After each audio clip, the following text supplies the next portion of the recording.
Hey, hello, hello. Oh my goodness. We are live. We're here. It's debut day. Yay! We finally made it. Last minute little glitch. Thank you for your patience. I really appreciate it. Um, welcome, welcome. I am Ash Everhart. We are new. We have a new model. We have a new name. We have lore. We have all kinds of stuff going. So welcome, welcome. Um, Previously, if you were here previously, I went under a different name of Lefty Rights, but we are now ready to explore, express ourselves, get out there, get it done. Want to thank Maeve Billy for this beautiful model and all of this artwork.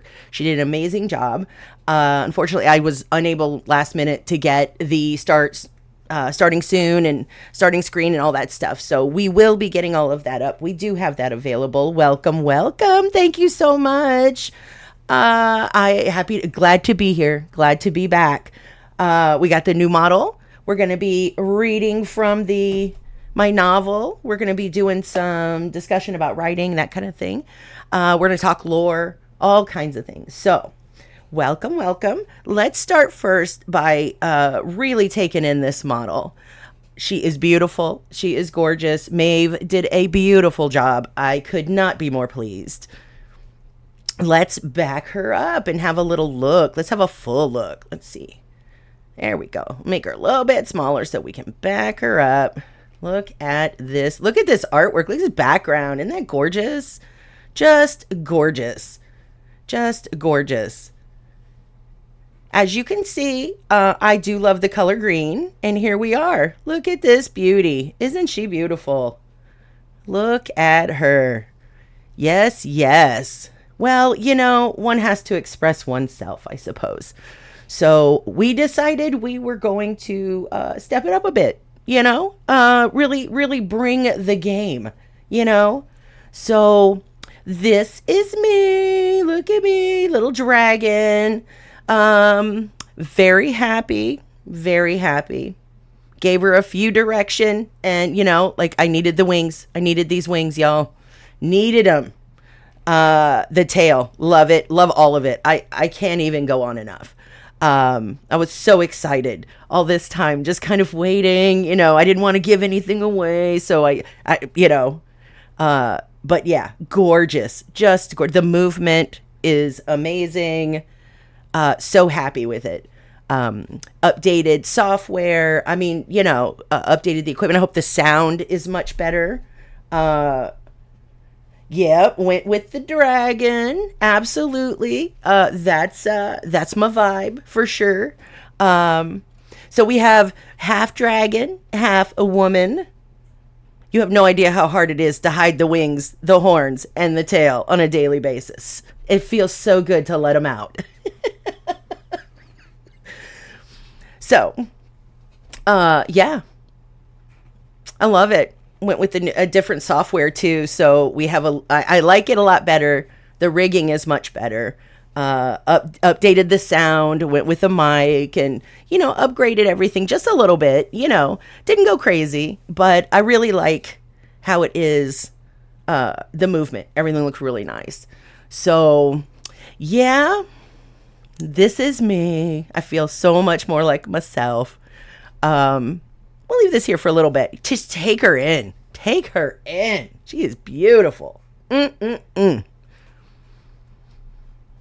So I spent this time off. Yeah. Really, really wanted to step it up. I mean, I'm here. You showed up. It's totally worth it. So yeah, decided to go. We're still gonna game and stuff. Still gonna clown a bit, but I think we're gonna go in a little bit more of a different direction. I've been writing as long as I have lived, and as soon as I can hold a pen, I'm sure I've been writing. So never really had too much of a venue to put it out in. So we're gonna try it here. Hopefully it takes off. If not, whatever. But I do have the book out. I published a novel about 5 years ago. So we're going to get into some of that. I'll read that, maybe get it out there to some other ears. I know a lot of people now don't like the physical medium of buying books is becoming, pretty old. It's like, people just don't do it anymore. Everybody likes the digital or they want it fast. So I thought maybe sometimes it's nice to just listen to somebody tell you a story. So I think that's what we'll work on here and we'll get that going. But as time goes on with the model, we've got some other stuff, some other screens, things like that. Maeve hooked me up with that premium package of banners and so forth. So I think we're set. I think we're set to stepping up a little bit. And I'm very pleased with it. It's a little bit of a curve because it is a little bit different, not too much than what I was using before, just different buttons, I guess. So I'm still kind of learning with this. So if you could just be patient, I appreciate it. But yeah, we are doing this. I have lore that in my rush this morning I didn't bring with me. It's upstairs. So at some point we'll take a little break and I'll run up and grab it and then we'll do the lore. We'll do a little bit. We'll get started. As you can see, I've been around a long time, so as an old woman, which is hilarious to me. Yeah, we'll get into all that lore. It's a lot. But we're gonna dig deep. Let's see. How long will what be done? Oh, with what? The reading of the novel and such? Is that what we're talking about?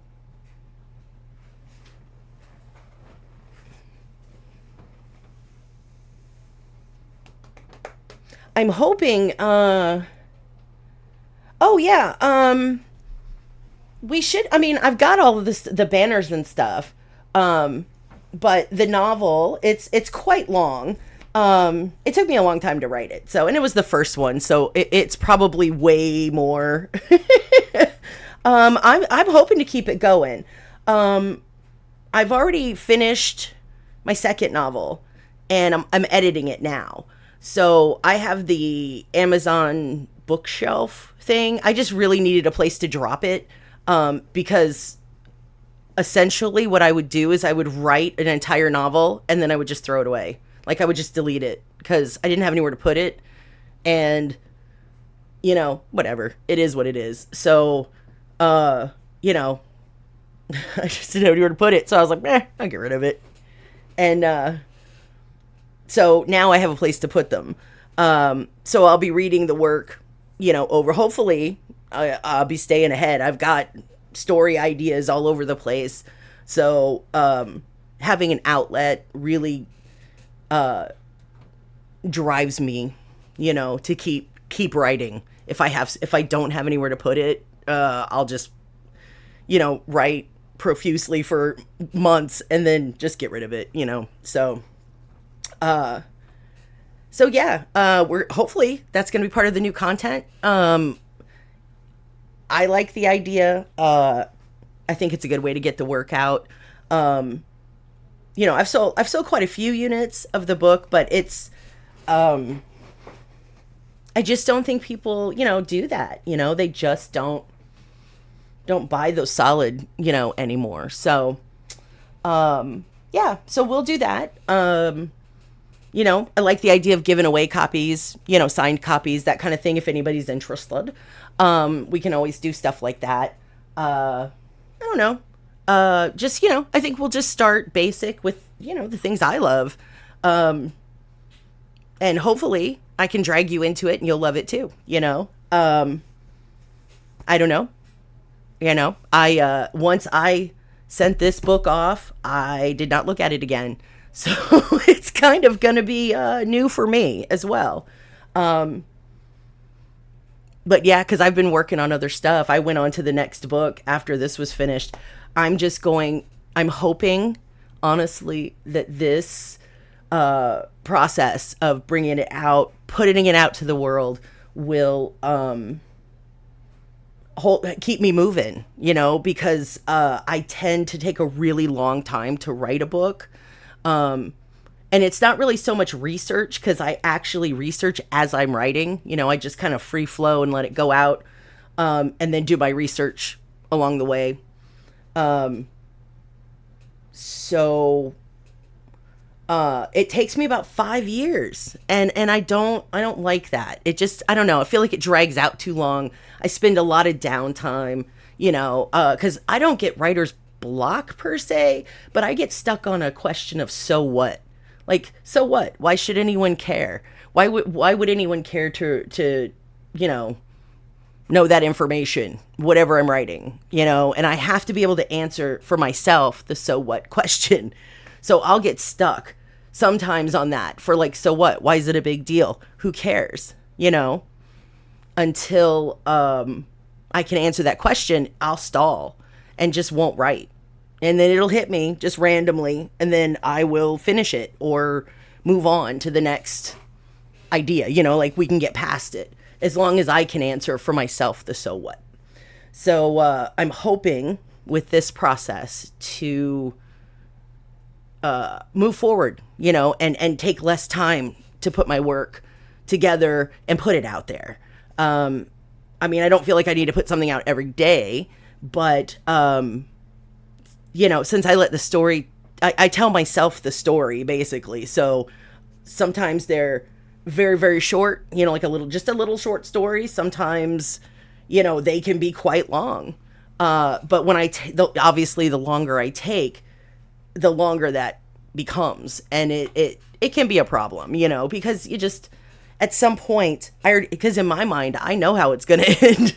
So I'm like, okay, I'm done, moved on, and, but I haven't quite wrapped it up, enough to tie a nice bow on it and send it out. So hopefully we will be able to do this in months. I'll be able to create work in months instead of years. And, maybe just making it content will be helpful. And I figure if not, and I'm not able, like, I just can't keep up with it, I don't put that kind of pressure on myself, where I'm just like, I must create, it's not, and since that's not my living, I don't do it for that. So, I'm able to just take my time with it and not feel that I just don't put the pressure and stress on myself to do that. So, yeah, so don't feel like, oh, I gotta rush. It's not like that. It's just more like, casual, like very casual attitude about it, like it'll tell itself when it's ready, it'll come out when it's ready. And I just move on. I don't think much of it. So here we go. I'm gonna change her. I did the hands thing, but I don't think I did it right. So, all right, let's get a close up. What up? What up? Here we are. Look at that. Man, oh man. Such a beauty. I just honestly, I cannot say enough. If anybody hears this and is looking for something, hit Maeve up. She got it. She just got me. She just gets me. We're tight friends at this point. I can't even say enough. She just got it. So here we are. Look at this beauty. Look at that. Oh my God. Oh my God. You have no idea how long I've been sitting since I've gotten this. It just probably sang every song on my phone that I have. It just ad nauseum. It's ridiculous. I'm sure the other people in this house are like, ready to go mad. But they're all being very, very sweet about it. So, anyway, so, I can't get past it. Just so pretty. So pretty. Man, look at that. Da-da-da-da-da. Okay. Well, let us start. I think I will start with the novel because it's a long one, and I think you'll get a full view of the model as we move along. And of course, like I said, I'll be adding the other artwork in, and over time we'll change the outfit. We'll just play around a little bit with her. And any suggestions, I love. I'm here for it. The other thing I thought of too is if at some point we get just to a point where we just don't, like, I don't want to read my work anymore. You guys don't want to hear it anymore or whatever. We could always do stuff like read other works or talk about other works. I love the idea of like a giant book club of some sort, where we can just talk about the work. I love getting just other opinions. What do other, I love talking about books and stories and stuff. So if you guys are interested in that, let me know. After the live stream, because I know this is like a weird time, it just works really well for me. So we might get more, because it's going to go, I'll just send it right over to YouTube after. It's under, I changed it to Ash Everhart over there as well. I haven't been able to change everything across the board. So if you can't find it under the Ash Everhart, it might still be like on X. I think I changed the name, but the like at part is still lefty rights. I don't know why. I think I need to change it, like not on my phone. So there's still things across the board that will be changed as I come across them and am able to get them changed. It was just a lot. It was a lot to do to change everything over while writing lore, and so I just didn't want to let myself be overwhelmed, because I think this should be fun. This should be fun for all of us. I just want to create a little space somewhere where we can just have fun and do the things we like to do. Um, just people getting together, talking about whatever, writing and that sort of thing. Um, you know, where we can have discussions, like we can all discuss it and everybody gets an opinion, that kind of stuff. Nothing crazy, nothing loud. So, that being said, let's move forward to the novel. I'm going to go ahead and put this up for a little bit. Let's see.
that up later.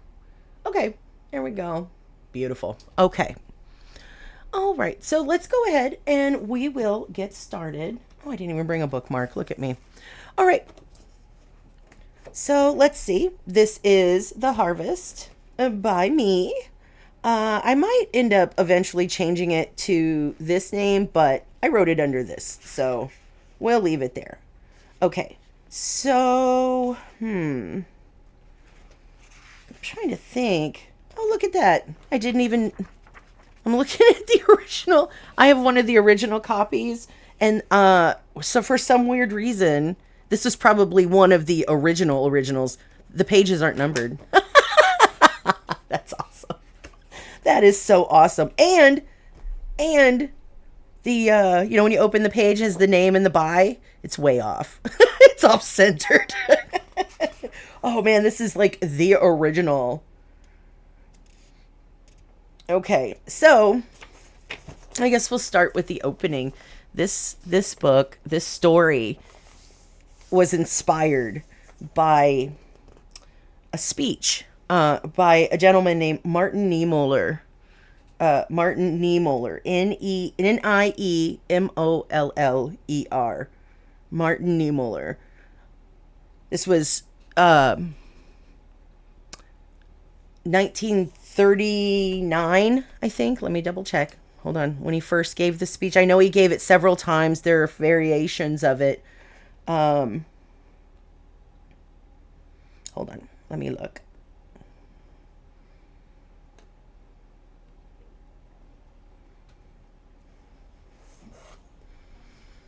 Okay, so let's see. When did he first... Bum, bum, bum.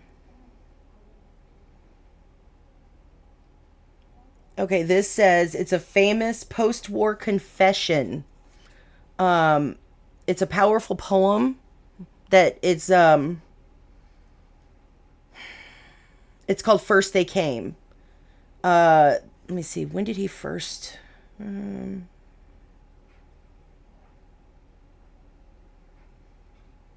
Oops.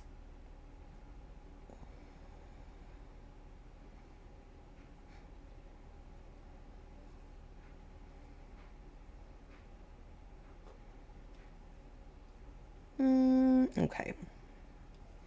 Let's see. January 6th, 1946.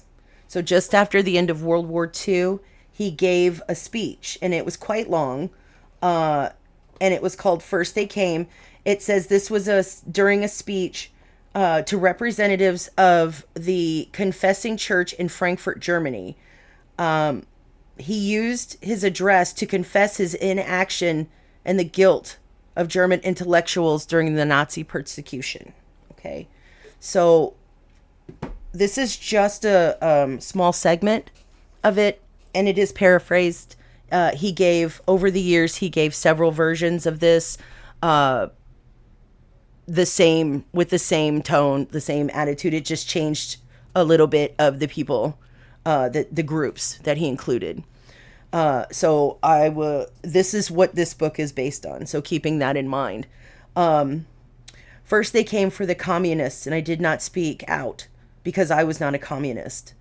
Then they came for the socialists, and I did not speak out because I was not a socialist. Then they came for the trade unionists, and I did not speak out because I was not a trade unionist. Then they came for the Jews, and I did not speak out because I was not a Jew. And then they came for me, and there was no one left to speak out for me.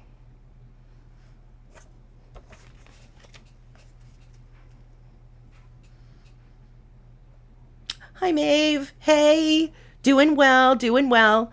I've showed off the model. She looks so good. Hold on a second. I don't want to jump around too much because it's kind of heavy, but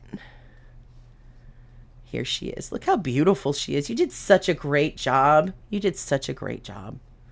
I cannot go on enough about it. I've already put the shine out, girl. I was like, you got to do it. If you need anything, you call this girl right here, because she knows her stuff and she gets it. So there you go, people. Look at this beauty. I've been playing with this since it showed up. All right, so here we go. I love the close up. The detail is amazing. The detail's amazing. She's beautiful. She is beautiful. You are most welcome. No, thank you. No, thank you, girl. Thank you.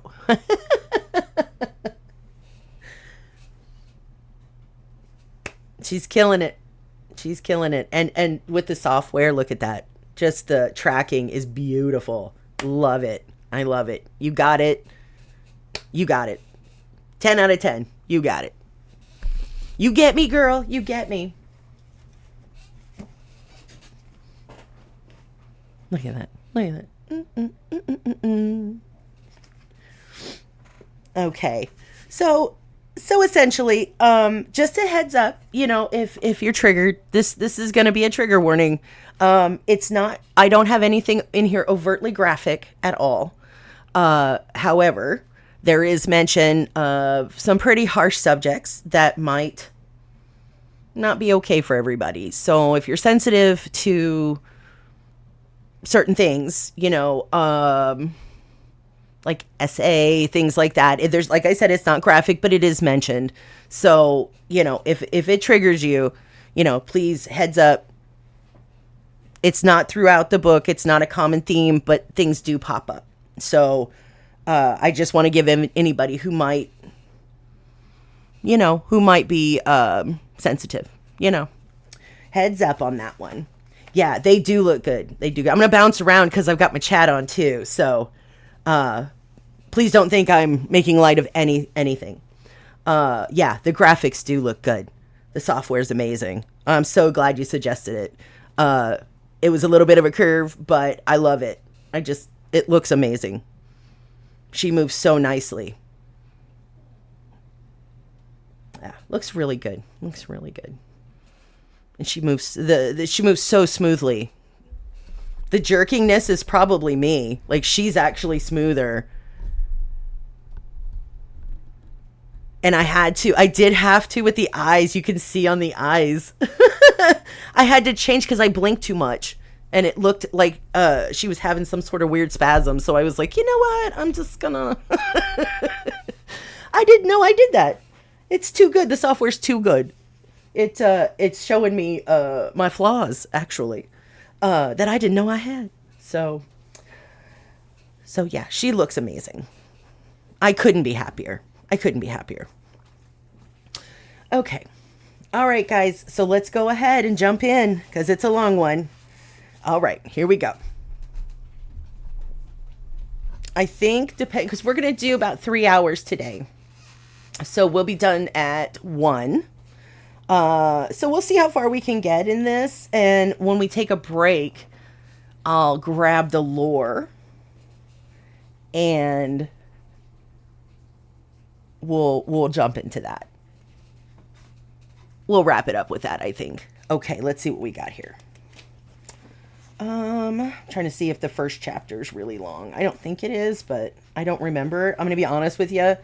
Like I said, I dropped it in 2019. Thank you so much, Maeve. Thank you for everything, girl. You are the bomb. I'll talk to you. Yeah, we'll chat later for sure. I'll catch up with you. All right, y'all. Okay.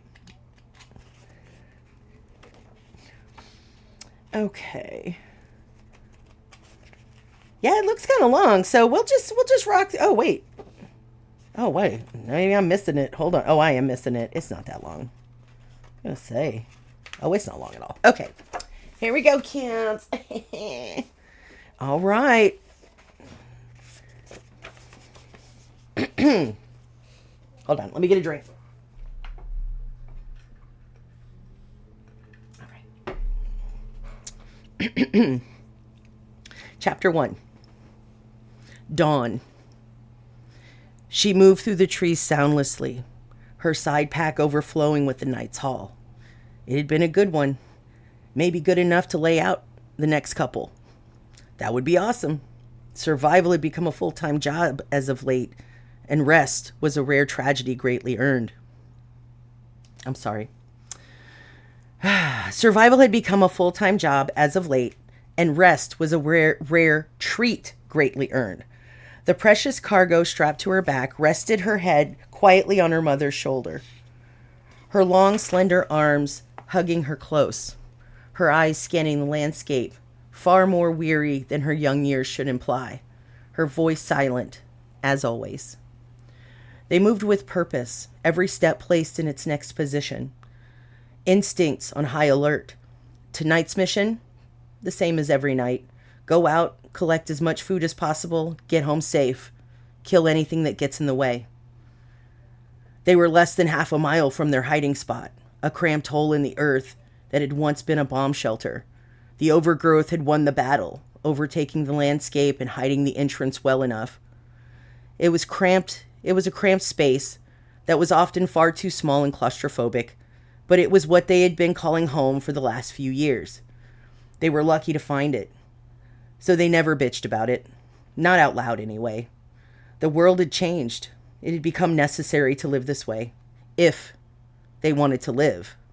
The closer they got to the shelter's hatch, the slower they moved. No need to start getting all comfortable now. That's how mistakes happen. She bore the scars that drove that lesson to the bone. She came to a sudden halt, the hair on the back of her neck standing on end. Her cargo, either catching her mother's vibe or feeling it herself, slid her arms from her mother and tucked herself in close, becoming as small as possible, practically invisible save for her eyes, always watching her mother's back. She went from comfortably lazing to gone in a blink and without a sound, not from teaching, but from instinct. They were not alone. Impossible to tell if it was man or animal. Hell, these days they were one and the same. She moved to the left, making not a whisper as she moved across the underbrush and stepped back into the foliage, blending into the landscape. She waited, her heartbeat calm, breathing normal. Just as she had trained herself to do. She was not afraid, not for herself or for her young. Whatever was sharing space with them was going to walk right past them in about 10 seconds. She could see the foliage shifting out of the corner of her eye as the creature made its way toward them. No voices, probably an animal. Men on the hunt were incapable, switching page, of being this quiet. Unless. The instant the thought entered her mind, she began trying to push it away. Her heart jumped as beads of sweat broke out on her upper lip. Her young felt a change in the heart rate and shifted slightly. Calm down, she told herself. Calm down. Now. The demand seemed to work. Her heart rate began to slow. She opened her mouth to lick the sweat from her upper lip, knowing that any hand movement would give away their position. The weeds parted and outlumbered a massive grizzly bear, dark brown, and easy 6 foot tall on all fours. It stopped as it entered the opening, turning its head first left and then right, sniffing the air for danger. It stopped, looking in their direction. It sniffed several times. There was a smell of something on the air, but was it dangerous? It hadn't quite decided. The standoff continued until the bear was satisfied that all was well, enough, and moved on by, followed closely by 4 almost identical cubs. As the bear passed, it paused in front of her, turned and looked straight at her. She tightened her grip on the hatchet at her hip. She was willing to let that bear carry on about its business, but if she had to, she and her baby girl would have new coats and slippers this winter. The bear snorted what seemed like an understanding from one mother to another, and it moved on. Her cubs playfully stumbled along behind, blissfully unaware of the dangers all around them. If all young could have the experience of that kind of childhood. Her chest ached for not being able to give her young that experience, feeling that it was safe enough for them to head in before the sun got all the way up, possibly exposing their movement. They headed in. Once again, heavy-hearted, she had that sinking feeling that the really bad days were not behind them, but stretched out in front of them like the Navajo highway, barren and endless. She wondered if she would be strong enough to save them both.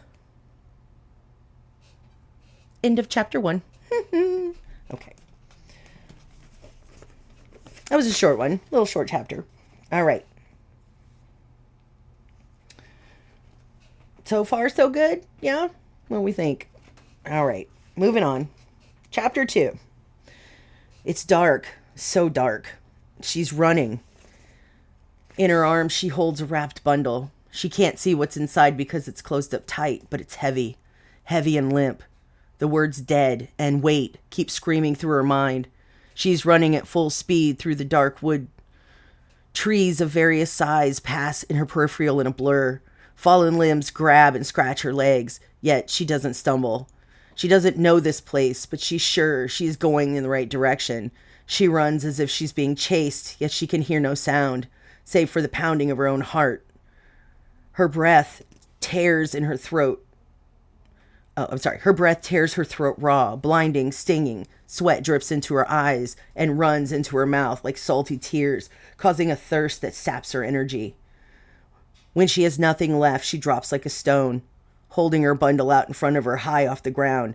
She looks around, cautiously peering through the darkness for the source of her fear, but sees no sign of the entity that's caused her to run full out into the night.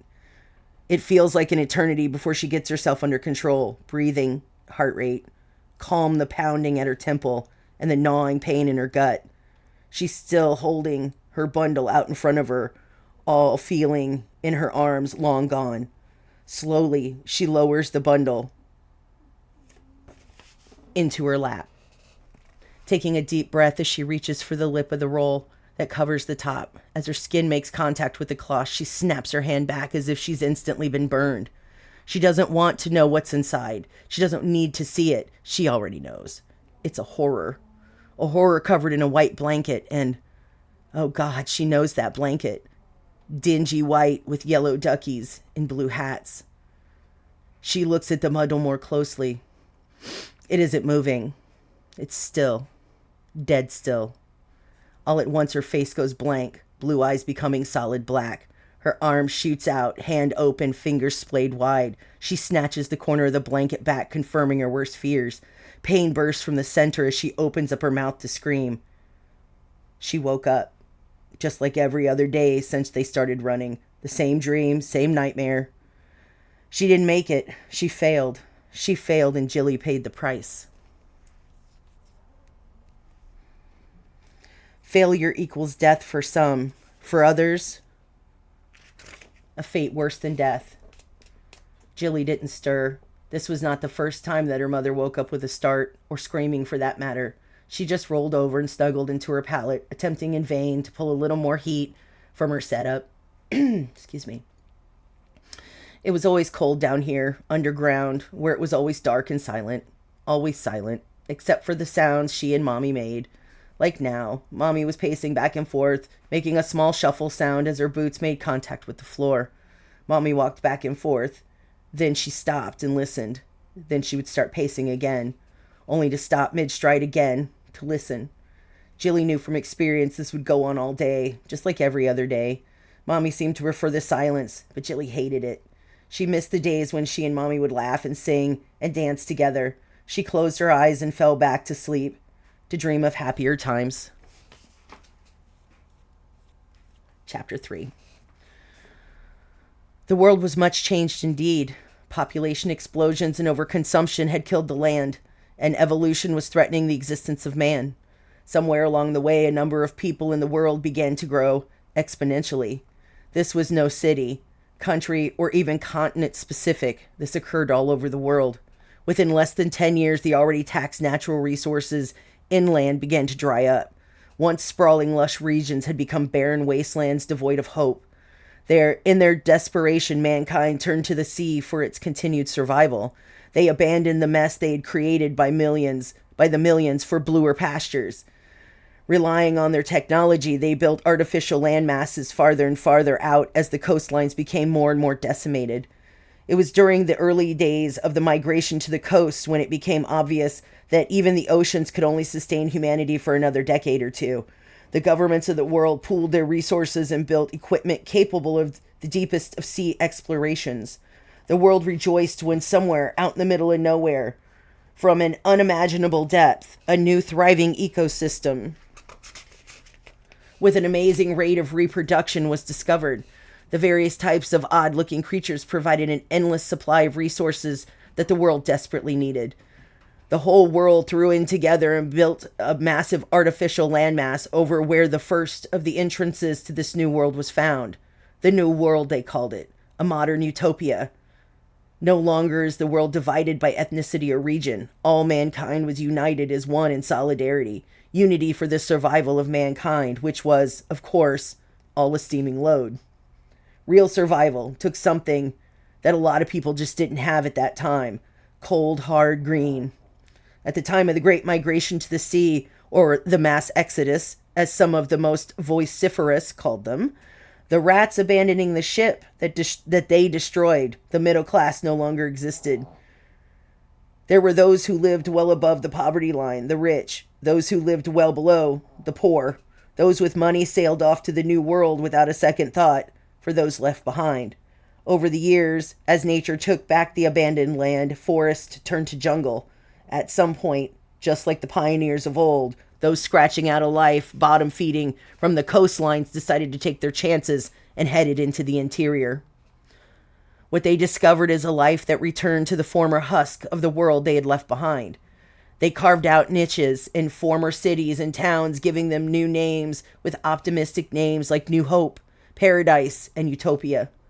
Some of the larger cities of old, like Chicago and Omaha, experienced a revival of sorts, nowhere near their previous population. Their proximity now, fresh water, drew enough people in to rebuild the old shells into living, breathing entities again, only on a smaller scale.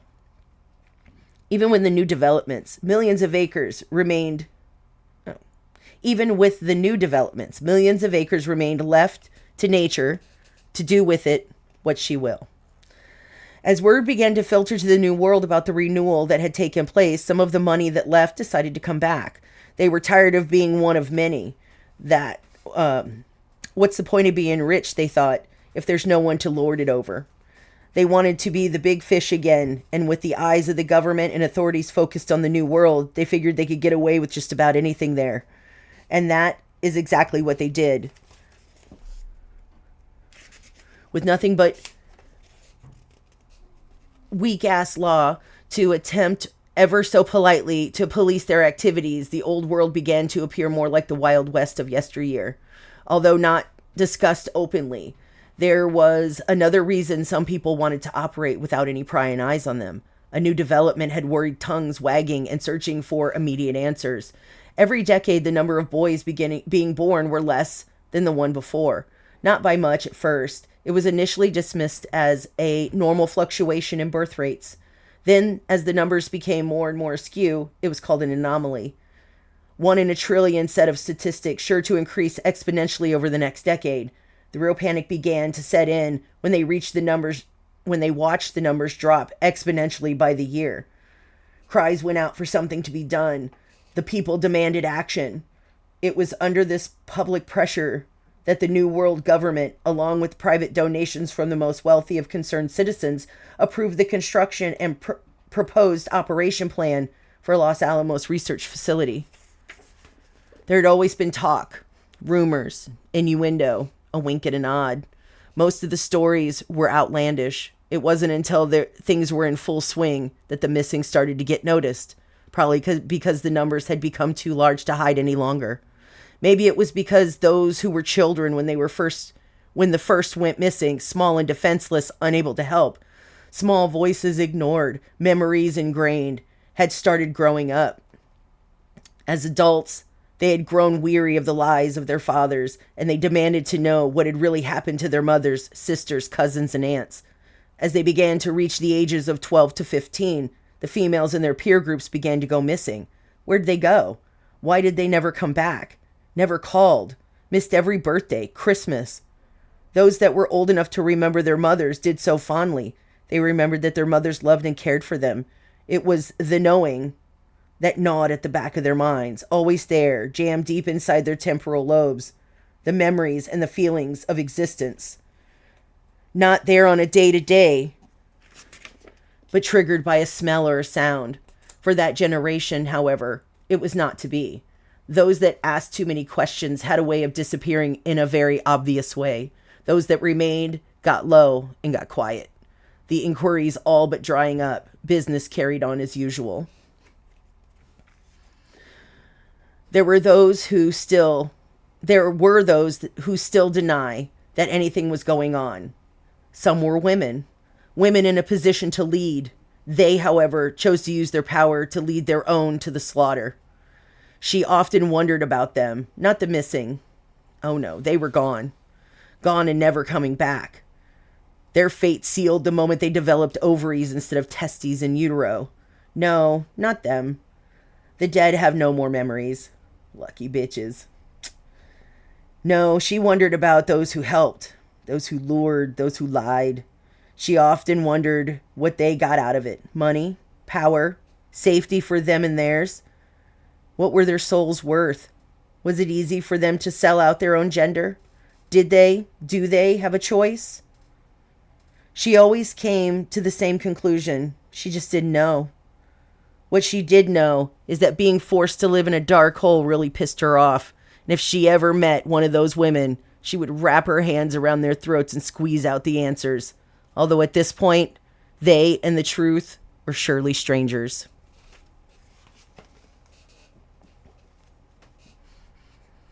Regardless of the spewed propaganda, women, once they reach a certain age, disappear. To where? Rumors. Why? Only speculation. There had been talk, before she and Jilly went underground, talk of a resistance, a group of women, warriors, real women, whatever that means, set out to stop what's going on. But what was going on? And resistance against who? God, when was the last time she even spoke to another female besides Jilly? Months? Years? Would she even trust another female at this point? So much lost in such a short period of time, and for what?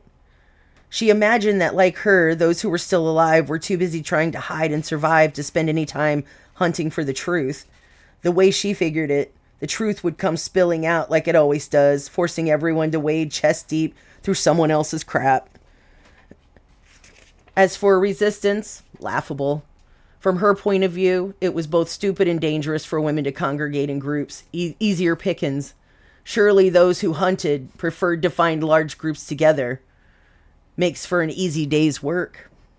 She stopped again, mid-pace, again, to listen to the imaginary motion above. Paranoid, as always. It was, however, the paranoia that led her to grab Jilly and haul ass into the night. She remembered her attempts in vain to get those closest to her to leave with them, but they all just laughed, told her she was just being paranoid and to seek help, for Jilly's sake, if not for her own. The powers that be had assured that everyone was safe as long as they stayed within town limits, and the rumors of females disappearing was just that, rumors. They put their faith in the wrong people. Of their fates, she did not know. She never saw any of them again. At various points after they had dropped off the grid, she'd attempted to make contact with some of them to get situation updates. She only found empty, dark houses. Each time she peered through the murky windows, into the deep, gloomy spaces that used to hold life and laughter, she would get that ominous feeling, that paranoia, the cold chill that led her scrambling into the night. Death was here, all around, and the women of the house were gone. Forever. A selfish thought always occurred to her in that moment. From the time they were taken until their last breath, did they hate themselves for not going with her? Did they kick themselves for the way they had treated her, looked at her with those sad, pitiful faces? Did they think she was right? Sometimes she wondered if they felt the same sense of dread, but ignored it, pushed it away as women often regret doing in hindsight. Well, who's the dumbass now? She whispered as she caught a tear rolling down her cheek. She plopped her ass into her pallet, worn out again from another day of pacing. She looked around their space for the 10,000th time. Again, she wondered if it wasn't her. What if she was wrong? What if all those, by some weird coincidence that she had gone back to check on, had just moved away, gotten better jobs, suddenly met the person of their dreams and ran off to live in bliss? What if she was crazy, living rogue, off the reservation, a true paranoid, or worse, could she be schizo? Wait, Is that worse? With not having anyone ultimately but her own voice, since Jilly could but didn't speak much, sometimes she wondered if there wasn't a whole world going on above them, and here they were hiding underground like moles. At the end of the day, though, all she had were her instincts. Although they came close a few times, they had never come in direct contact with the hunting parties. But they had come across what was left behind, and none of it looked positive. Nothing they wanted any part of. If she read danger, then they ran. They lived on their base instincts. When they were hungry, they ate. Tired, they slept. Scared, sense of danger of any kind, they hauled ass. She was a survivor, had always been. Those who knew her or observed her from afar recognized her as a lone wolf, alone, always. Not always in the literal sense, but always in her mind. She grew up in the New World, an only child to a moderately wealthy couple who, in her early days, showered her with love and material possessions. One of her earliest and fondest memories were of a birthday party, her birthday. She was in her father's lap, opening present after present, looking repeatedly to her father for approval and watching his face, his glowing smile beaming back at her with pure love. Her mother across the room, always the social butterfly, she being far too young to psychologically break the scene down, far too young to understand the dynamics occurring in that room, only feeling at that moment that all was as it should be. All was right with the world, her world. Thinking back, she wondered if she would have known then how short-lived that life would be. Would she have enjoyed it more? At 10, her father dropped dead in his office, and she seemed to be the only one truly affected. Her mother, as early as the funeral, began her search for a new husband. The only criteria? Money. More, the better. During this time, the child, as she was now known, was left to wither. The unseen entity, too much of a burden to consider. Like all small children, she was never consulted regarding her opinion, nor did it matter. She didn't care. A large piece of her died with her father. She remembered wishing she would die too.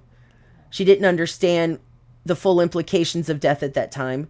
She just knew that she missed her papa desperately and wanted to be with him.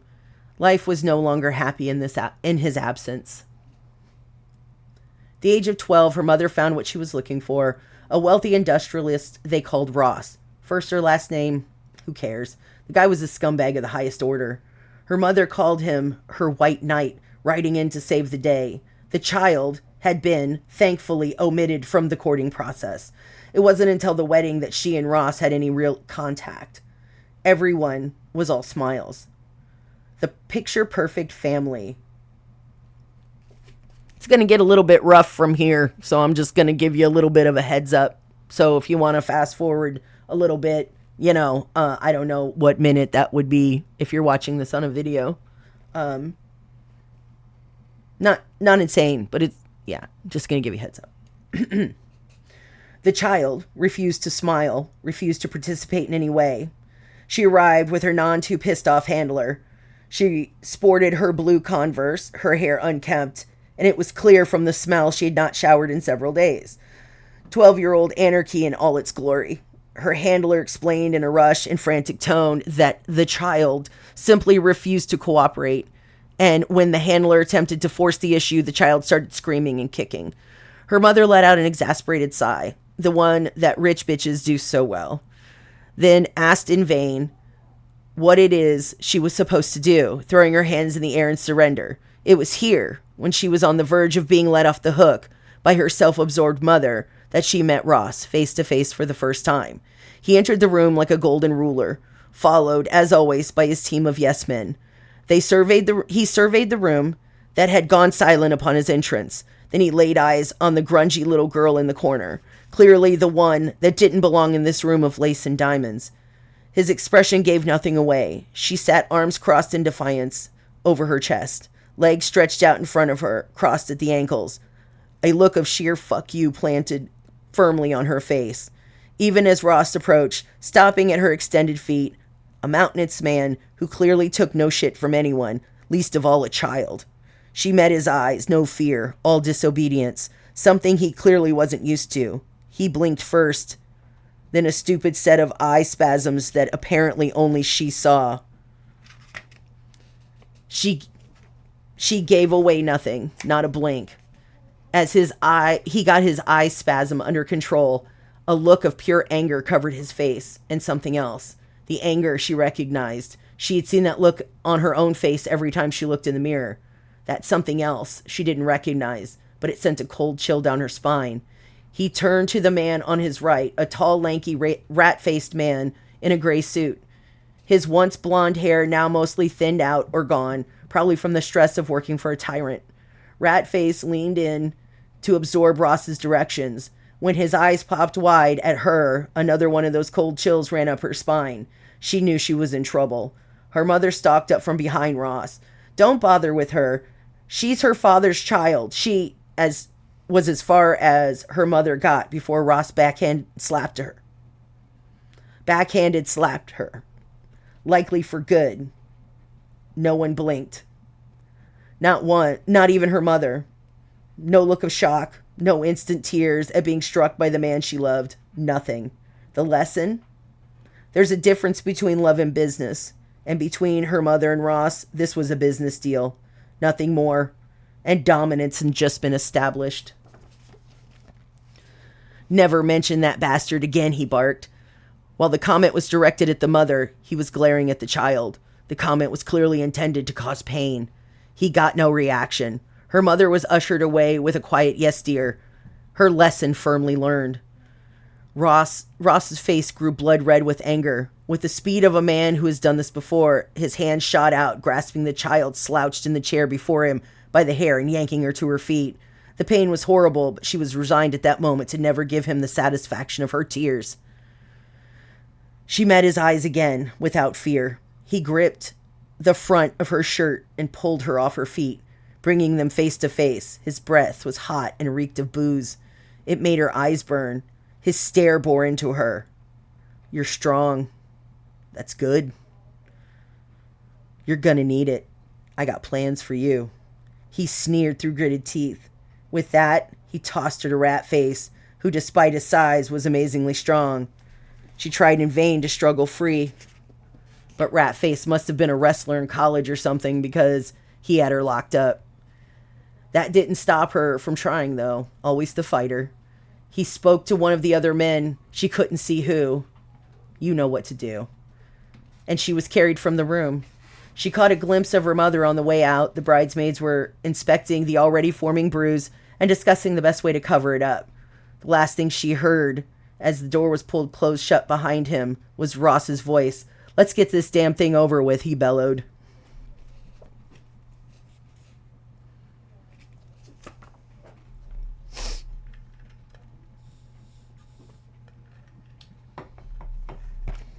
Let's see. We've got about an hour left. Okay, so we'll finish. This is chapter 4.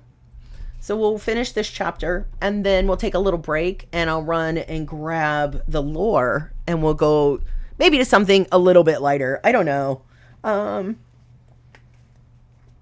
didn't realize how dark my work is. At least this one is. The one I'm working on isn't this dark. So I don't think it's all going to be like this dark. It gets better though. It does. Hang in there with me. I'm just giving you the background. Hang in there. Okay. Ross, first or last name, who cares? The guy's a scumbag of the highest order. This tycoon of industry. The man Time magazine once named as the industrialist of the year. This man for whom buildings, streets, and hospitals were named after. Spent his honeymoon night raping and brutalizing his 12-year-old stepdaughter. He advised her that this would now be the norm, so she better get used to it. At least until she be deemed too old for his attentions. But they would cross that bridge another time. And she could feel free to tell if she wanted to, but no one would believe her. The truly sad thing was, she knew he was right. The lesson? Given a high enough net worth, the world will suffer any vice. I wrote this in 2019. I published it in 2019. I probably started actually in 2010. So it took quite a long time for this one to come out. I would just like to point that out.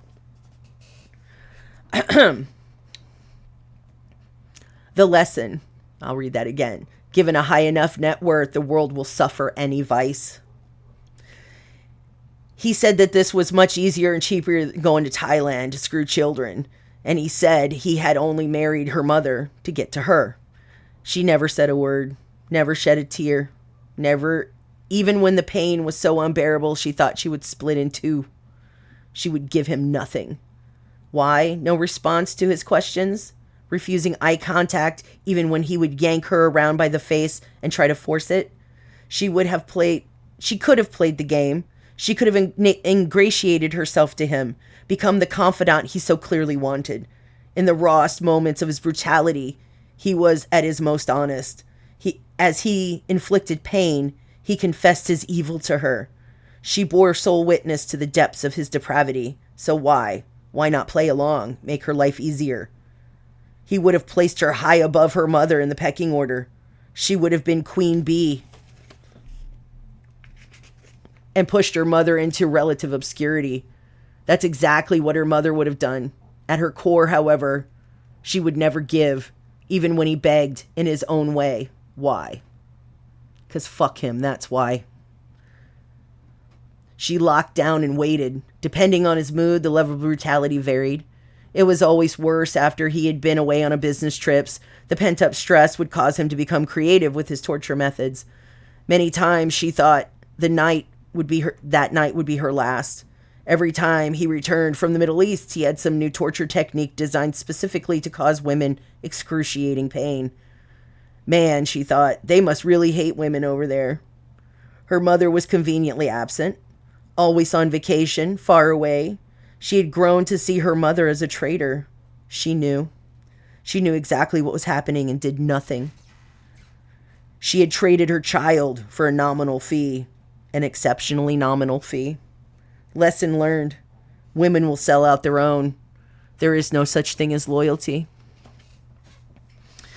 At 17, everything changed. She got pregnant. It was a miracle it hadn't happened sooner. It's not like any precautions were taken. Sometimes he would finish in, sometimes on her. Guess the greedy bastard miscalculated that month. She knew right away. She felt an overwhelming sense of relief every month when her period came, like dodging a bullet when the gun was pointed right at her face. That month that her period didn't make its expected arrival, she gave it an extra couple of futile days in case she had miscalculated. As that month and the next one passed with no change, she couldn't pretend there was no issue. She tried to hide it as long as she could, and when she started to show, it was game over. Ross came to her one night and informed her that she'd be taken to a clinic the next morning and that abomination would be removed from her.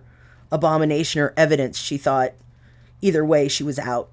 After all the years of planning her escape from every angle, removing every obstacle from her plan, in the end, she just waited until the house went dark, threw some clothes in a bag, and walked out the front door, across the lawn, and out the front gates. No sensation, no sneaking, no meat needed for the dogs, no bribe for the guards.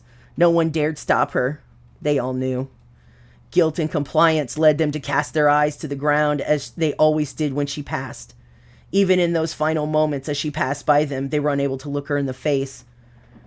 Not that any of them had the power to stop what was going on in that house, even if they wanted to. The help was just as powerless as she.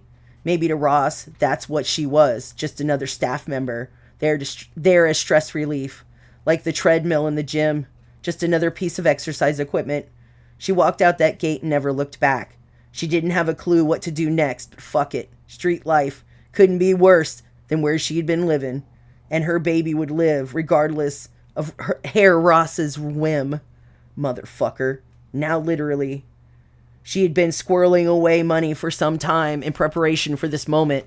Every month, a substantial amount of money was dropped into an account to which she had only a debit card. As long as she didn't ask for more, no one pried into her spending habits. It was enough to get her an anonymous ride on an old fishing trawler with an even older captain and crew to the old world. 6 withered old sods who didn't ask questions, ran the day-to-day workings of the boat, and asked little of her. 6 months later, Jillian was born. Because she was in hiding, there was no prenatal care, and she gave birth in an abandoned building alone, as always. It wasn't until Jillian got to the age where she should have started walking and talking that she realized things weren't right. Jilly never walked and rarely spoke. And she, again, lived in a world where she seemed to only be talking to herself. Regardless of Jilly's language capacity, she talked to her constantly in hopes that one day a conversation will ensue. Although after 17 years, that had not happened. Jilly continued to appear as a small child of 7 or 8 at most, small, waifish, and silent, always silent. Most importantly, however, Jilly knew without a doubt that her mother loved her and always had things handled. Even when the situation deteriorated from the already dismal lives they were leading, she trusted her mother explicitly and would follow her to the ends of the earth. That is the end of chapter 4. So we'll stop here for today. We read 4 chapters. That was pretty good. Let us take a little break, and I'm going to go and grab that lore upstairs, and then I'll be back and we'll talk lore. Sound good? All right. Okay, little break. See you in a bit.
All right. And we are back. Thank you for your patience.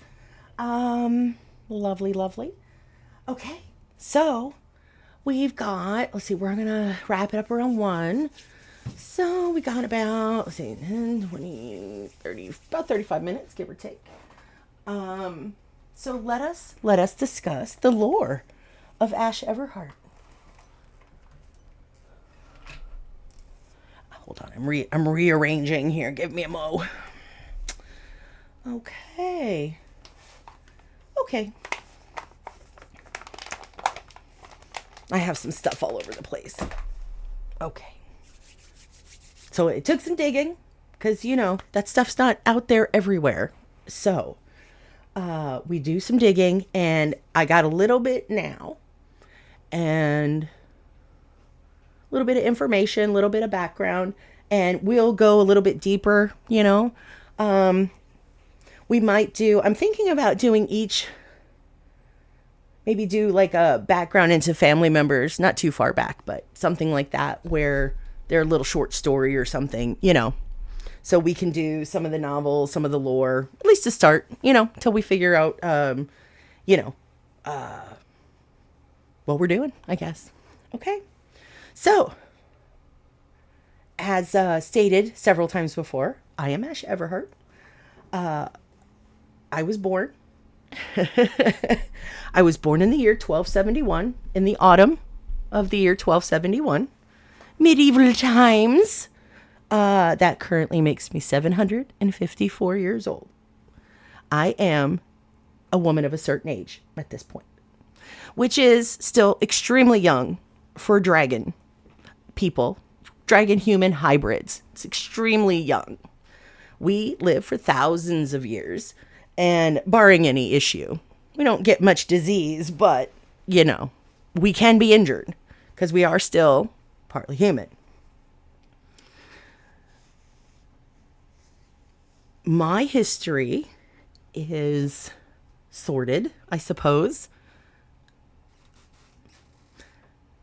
My father, Baker Everhart,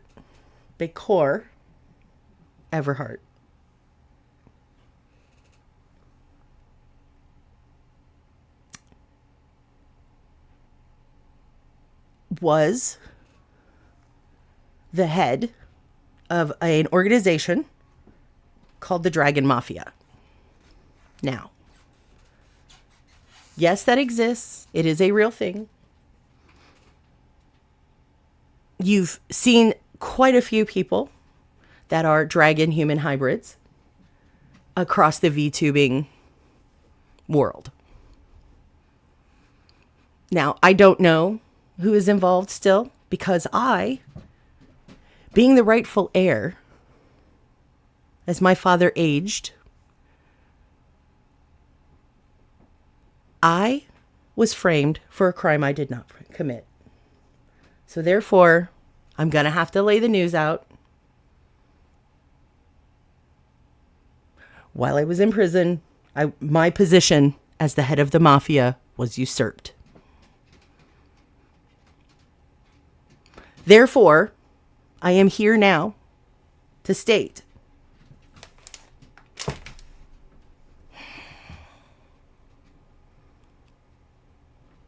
I will have my vengeance. I will have my position returned to me. It was taken. I'm leery to say too much because you don't want to give your hand away. Do you know what I mean? But right now, we will stream, we will write, we will work through our anger and our, I don't know, what, our ire at how other families could think they would get rid of us. The Everharts, for generations, have handed down and tended to the group as leaders.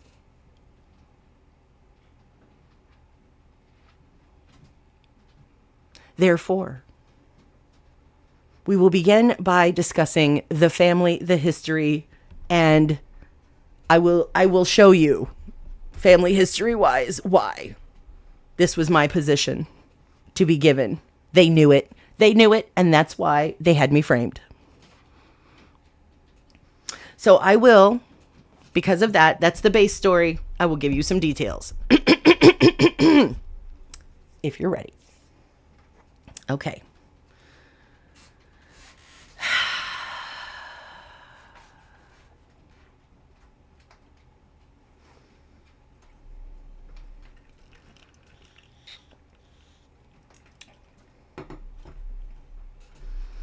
I am here now, and I discovered this after release.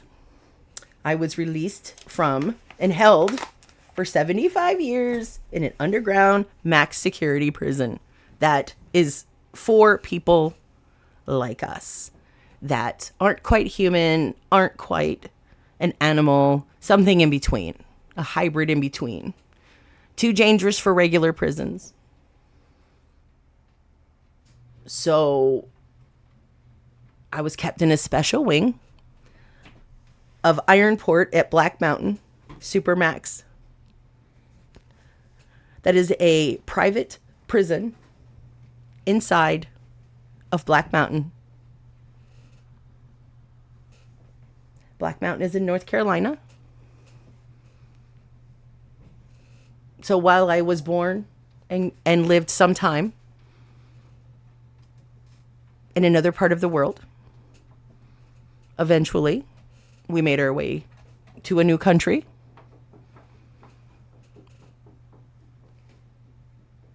That is now called America.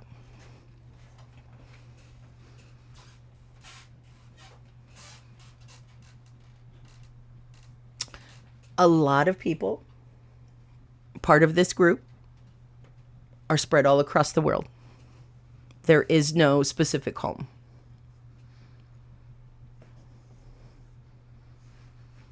We live to be quite old, thousands of years. So 75 years underground is a short period of time for my people. However, that's still a long time to be locked away for something you didn't do. Now, I'm not saying I'm innocent. You know, as an heir to a mafia throne of any kind, there are certain expectations I think the world has for you. So you have to be tough. You can't be soft. You can't take crap from nobody. Though you get yourself into things, you get yourself a certain reputation. So when you get accused of a horrible crime, of, say, a Erdermay, or 2 or 3, people believe it. And that's the shame of it all. That's the shame of it all.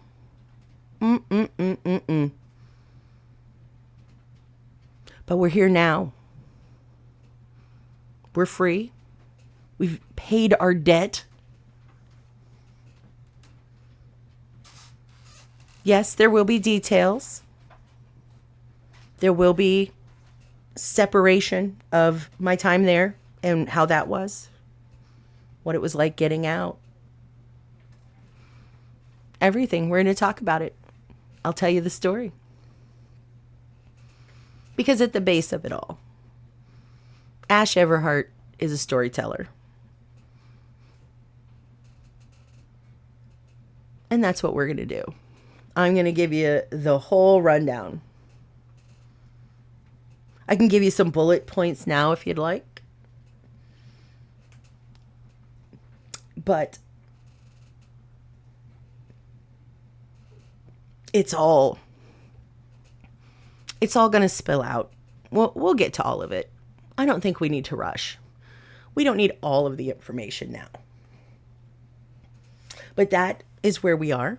We are this whole thing. We're going to talk about writing. We're going to talk about whatever, you know. I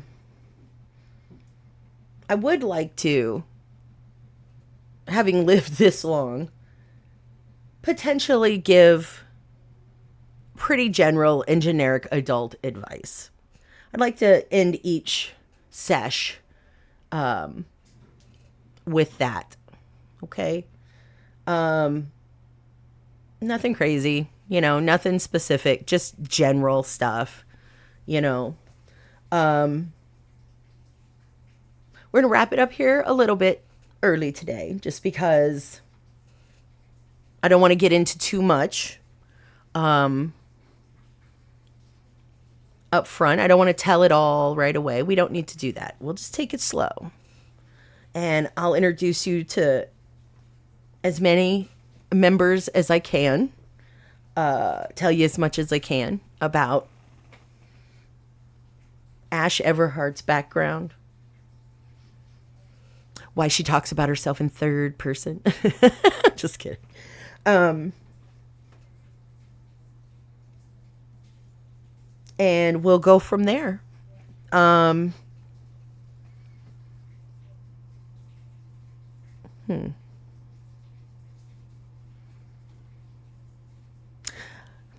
wondering if there's anything else I wanted to do today, because I feel like I had the time planned out really well. No, I guess not. I mean, I'm not having that feeling like I forgot something. Just, I feel like there should have been more. But I will say, for anyone having a tough time with the book, it does get better from here. That's the worst of it, I think. The rest is all adventure after this. So the darkness, the ugly description, it's just a background to kind of give you an idea of why she is the way she is and why things are the way they are, it'll make sense. Trust me. It all ties together. So, yeah, the schedule will be every other day. Because those are my days off. I'm going to try to do every other day, but it might just be too much. So we might just end up a couple of days a week or something. It really just depends on the source material, the time, that kind of thing. And it might be that we do every other day. We just don't do like 3 hours. We do like hour and a half or something, whatever is convenient for all of us, I'm fairly available. I'm going to attach a calendar for my schedule. So, cause it's going to change. It's just every other day. So it's not going to be the same days of the week, obviously. But we should be somewhere around 11 or 12 to, 1-ish, something like that. 1 or 2, depending. But it's not going to be super long. I would like to have sessions where we just game, because I do like to game, play a lot of Fallout. So, stuff like that, like RPGs and horror survival, stuff like that. Occasionally other types of games, I just like playing games. So pretty much anything's open. Always up for suggestions if anybody, has anything. And I did say in the beginning too, as soon as I'm done with these, I'll shoot them over to YouTube under Ash Everhart, so that, if you can't catch the live, cause it is, middle of the day, not everybody's got time for that. Go on over to YouTube, check it out. You can watch it at your convenience, fast forward through things that, you're not interested in, that kind of thing. I just invite you to have a check, if you like what you're seeing and you want to see more, please, follow, subscribe, like, all that good stuff. You know what to do. This isn't new. So, help us out. We're looking to build a channel. We, as in the royal we, because it's just me, baby. And I will absolutely do as much as I can. I would like this to be fun. At this point, we're just going to keep it simple and do this. If people start showing up, we'll move forward with different things. But right now, we'll just keep it real basic and simple. Because again, not everybody wants to hear a story, it's fine. I appreciate you for showing up. Thank you so much. You're always there for me. And I cannot thank you enough. I really can't. I want to thank Maeve, Billy again for this beautiful model, beautiful artwork. if you love this, she's amazing. She really is. She was so easy to work with. This was my first round working with an artist, and I'm so glad it was with her because, I mean, I hear people having crazy experiences, and she was just, right. I mean, we are fast friends. Like, we are. Just lovely, lovely. I just cannot say enough nice things about her and her work. So please, please check it out. You can go back, follow me on X. I think the name has changed, but I don't know. Not everything changed like it was supposed to. So I'm still working on things. You might still see things under my old handle at Lefty Writes. I think the number's 424, I think, on some of those things. So, check out the old stuff. You can see on my, on X, the things shared as the process went along. I believe she was doing some stuff, I want to say on Twitch. Don't hold me to that. Where I think she was showing herself drawing this. Like, I stayed away from it because I wanted to be surprised. So I didn't want to know until it was boom, presented, and couldn't be happier. So keep that in mind.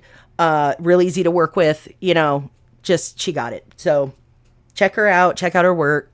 Please, I would invite you to do so. Before we wrap up today, I'm going to just throw out, I think, at the end, just some pieces of adult advice, what it's like to be an adult, and things that you kind of need to do that would seem obvious, but some people just don't get it, like they just don't understand these are things you kind of have to take care of. It's not a punishment. It's just kind of some of it. I don't know. It feels like it. But I think we'll start today because it's that time of year. You know what I'm going to say. Do your taxes, people. Do your taxes.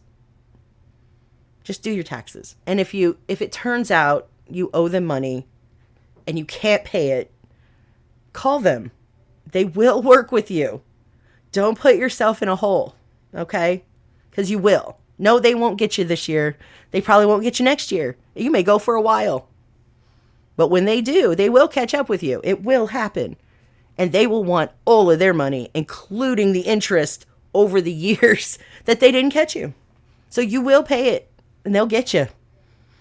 They're quick to they'll garnish wages. They'll get you. So just save yourself the hassle, because I guarantee you, anybody who's ever gotten caught up in that has said to themselves at some point it would have been easier to pay it a little bit at a time than to have to pay it all at once. Yeah, you can probably get it knocked down and all that, but you're still going to pay a chunk, and you're still, you're still going to have that on you. You're going to have that on your back. That doesn't go away. So, I know in this day and age, there's no such thing as bad attention or anything bad, but every bit of advice I'm going to throw out there will come back to the same reason why. And the reason is, Nosh, it don't matter right now. No, it doesn't matter right now. Because if it mattered, you'd be like blowing it off, right? So it matters because down the road, you're probably going to want to be a solid citizen. You're going to want something. You want a job. You're going to want that dream job.